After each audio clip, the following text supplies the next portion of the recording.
Okay, Mr. Amitabh and Mr. Babu, Mr. Amitabh, Mr. Babu, and Mr. Charlie agreed to construct a cinema hall jointly. They will be liable to pay tax as dash.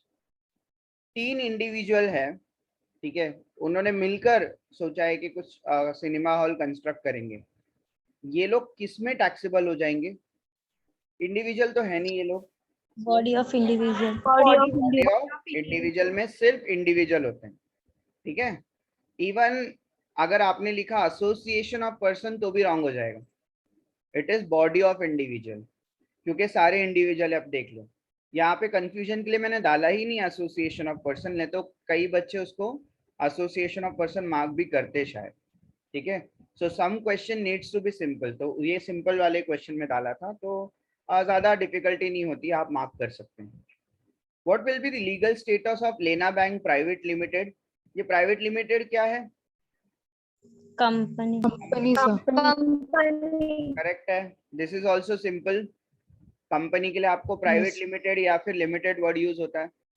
Okay, what will be the legal status of Balaji temple? Juridical person है ना, God and goddess किस में आएंगे? Artificial juridical person. Okay, what will be the assessment year for the previous year 1920? 1920 का assessment year क्या होगा? बाद आता है, उसके बाद 2021. सी मैंने सिंपल क्वेश्चन भी पूछे थे, ऐसे नहीं है कि मैंने हर जगह पे आपको टेस्ट नहीं किया था आपकी नॉलेज को. And these are all same only, इसमें कुछ ये नहीं था. Income tax is applicable to dash. Whole of India. Whole of India. Again, it was simple. Income which is received and accrued in India will be taxable in case of dash. Indian income. All SSC. Taxable to all. Yes. Indian income taxable to all. An Indian who went out of India for employment purpose must be in India for dash to be considered as resident in India. First, sir. First one, that minimum is minimum 182 days. Indian who is going out for employment purpose, or Indian who is coming on a visit to India, Indian or from Indian origin, the person has to satisfy the minimum days criteria, that is 182 days. ठीक है, आप उसके अलावा दूसरा कोई condition satisfy नहीं कर सकते इस चीज के लिए. 182 डेज ही की कंडीशन होती है, इंडियन एंड इंडियन ओरिजिन, ठीक है. Who is going out for the employment purpose, who is coming India on a visit, दोनों ही केसेस में आपको क्या लेना होता है? 182 डेज ही चाहिए होता है. हाँ, जो फॉरेन जो नॉन जो फॉरेन सिटीजन्स है उनके लिए हम लोग क्या करते हैं, 60 और 365 वाली चेक कर सकते हैं. अगर 182 नहीं है तो 182 तो यूनिवर्सल है, सब पे अप्लाई होती है, और वही इंडियन पे भी अप्लाई होती है. लेकिन 60 और 365 जो फॉरेन सिटीजन है उनके ऊपर अप्लाई होती है, ठीक है, लेकिन इनके ऊपर नहीं होती है. मैंने प्रैक्टिकल में आपको बताया है. दिस क्वेश्चन वाज मोर और लेस सिमिलर ओनली, कोई इसमें दिक्कत नहीं थी. Income accrued in USA rupees 80,000 and half of the amount is received in India. ठीक है, how much amount will be taxable for non-resident? Non-resident को Indian income taxable होते हैं सिर्फ, और Indian income कितना है? 40,000. 40,000. I hope आप लोगों ने ये क्वेश्चन करेक्ट किया है, ठीक है, और प्रैक्टिस में भी करवाया था, तो कोई दिक्कत नहीं होनी चाहिए यहाँ पे भी. Total income of a person is determined on the basis of his dash. ये भी सिंपल है. Residential status in India. Mr. Mahesh stayed in India for 59 days in 2020-21. Find out his residential status for 2021-22. बताओ. Non-resident. Non-resident. Simple था, इसमें भी कोई confusion नहीं था. So most of the questions were simple, मतलब most मतलब 50% तो आपके सिंपल ही थे. Agriculture income from India, rupees 10,000 received in India will be taxable to dash. Non-taxable. Non-taxable, sir. Correct है. एग्रीकल्चर इनकम जो है इंडिया का वो टैक्सेबल नहीं होता. बेसिक पे 50,000 रेंट फ्री बंगलो आपका परक्यूजिट में आता है. 50,000 बोनस रिसीव्ड है तो आपको ये भी लेना पड़ेगा 50,000. What will be the gross salary before deduction? 1,50,000. 1,50,000. 1,50,000. कोई कंफ्यूजन नहीं था यहाँ पे.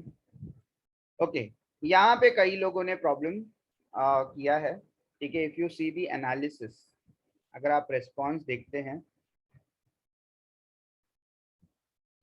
तो तो आपको यहाँ पे पता चलता है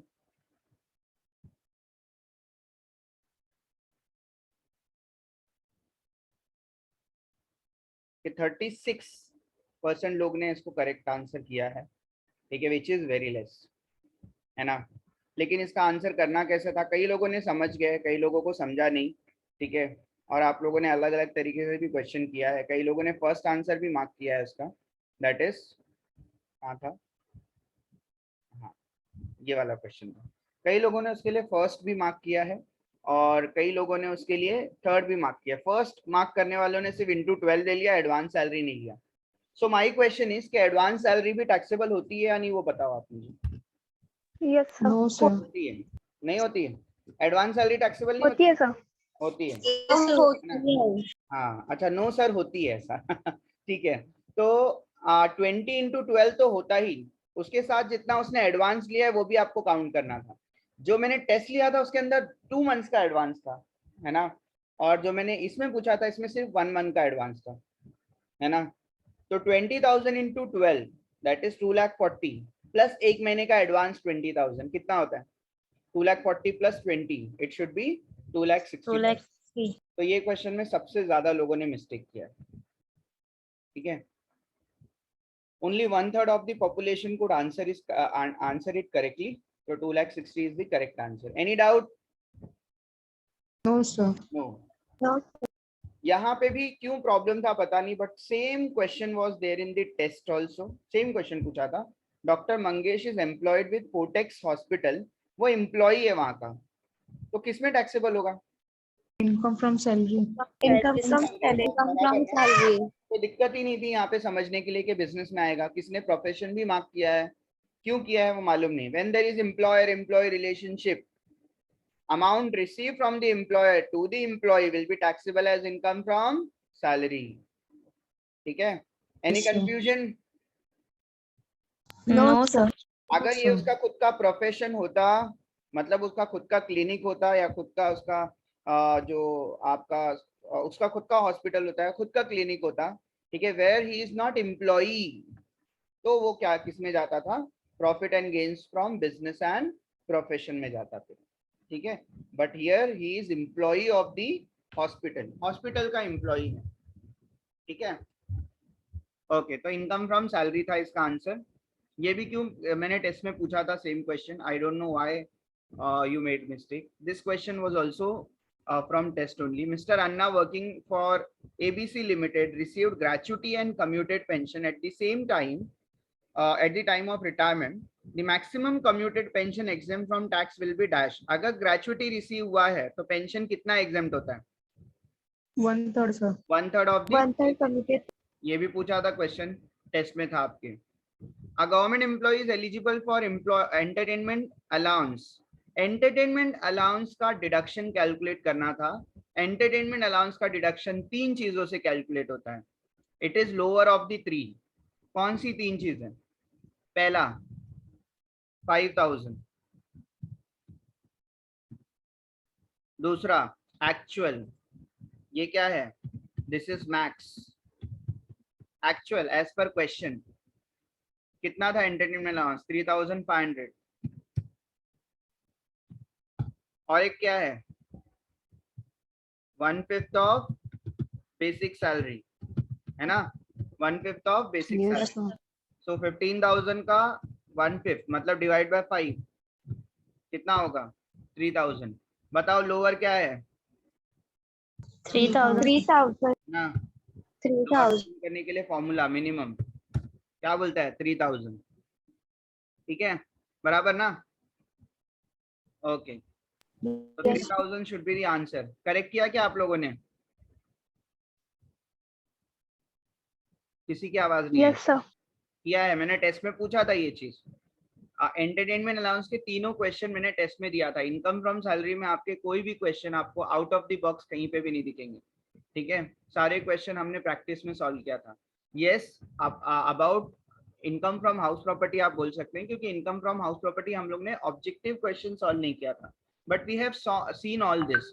ये तो मैंने ऑलरेडी आपको कई बार बताया। The maximum standard deduction allowed under section 24 is dash standard deduction 30% of NAV. 30% of NAV. ये तो एकदम सिंपल था, कोई डाउट ही नहीं होना Yes. चाहिए था आपको इसमें। ये भी सिंपल होना चाहिए था आपके लिए। ग्रॉस एनुअल निकालने के लिए सबका हायर लेना होता है, तो बिना पढ़े भी आप क्वेश्चन को आंसर कर देते हैं। 20,000, 25,000, 40,000, क्या हायर है सब में से? 40,000. ठीक है, तो ये भी क्वेश्चन एकदम सिंपल था, जहाँ पे आपको 40,000 जो थी आपकी ग्रॉस एनुअल वैल्यू थी। A house property with fair rent 85,000 is neither let out nor self occupied. पहले बताओ इस टाइप की प्रॉपर्टी को बोलते क्या है? Deemed to be self. To be let out Deemed to be house, let out. DLOP, sir. ठीक है। और डीएलओपी के केस में आपको दो चीज हो सकती है, या तो फेयर रेंट या तो municipal value, whichever is higher. और आपके क्वेश्चन में सिर्फ फेयर रेंट दिया हुआ था, है ना? तो कितना होना चाहिए था इसका एनुअल वैल्यू? 85,000.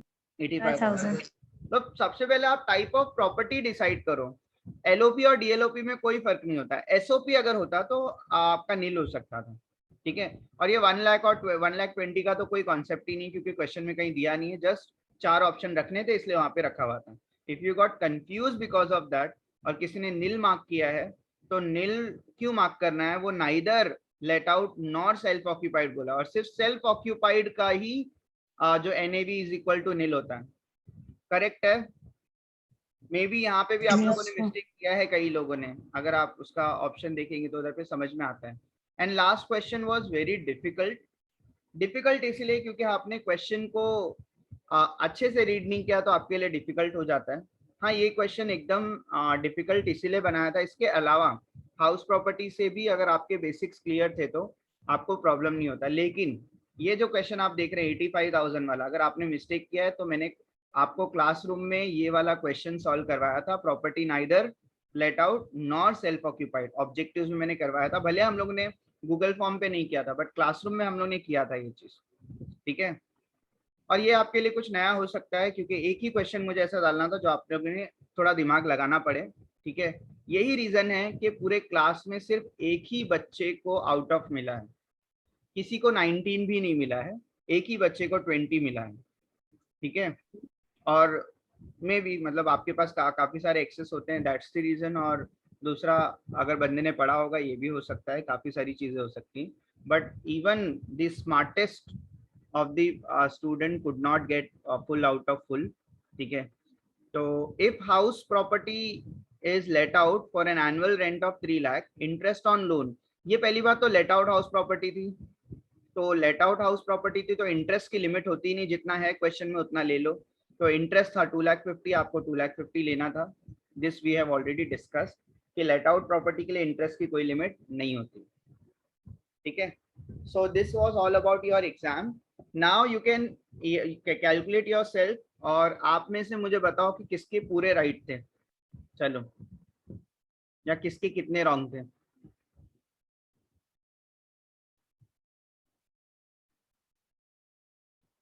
सब लोगों ने इवैल्यूएट कर लिया कि किसने कहाँ कहाँ पे रॉन्ग किया था, ठीक है। तो एक बच्चा जो है दैट इज 20, देन उसके बाद आता है सर मेरा 5 रॉन्ग है, किसी को अच्छा अच्छा ठीक है, किसी को बताना नहीं है, कोई बात नहीं। वैसे करेक्टली इवैल्यूएट किया है आपने। आंचल ने बोला सर मेरा 3 रॉन्ग, अच्छा बताना नहीं है, सॉरी। वैसे 3 रॉन्ग है मतलब आप भी ऑलमोस्ट हाईएस्ट के करीबी हो, ठीक है, ऐसा नहीं है। सर किसी को बताना नहीं है, पक्का अनीश ने बोला है।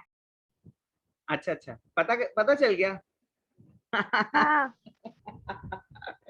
मैंने तो नाम नहीं लिया लेकिन किसी का भी सर, ये अनीश की हरकत है सर, आई नो।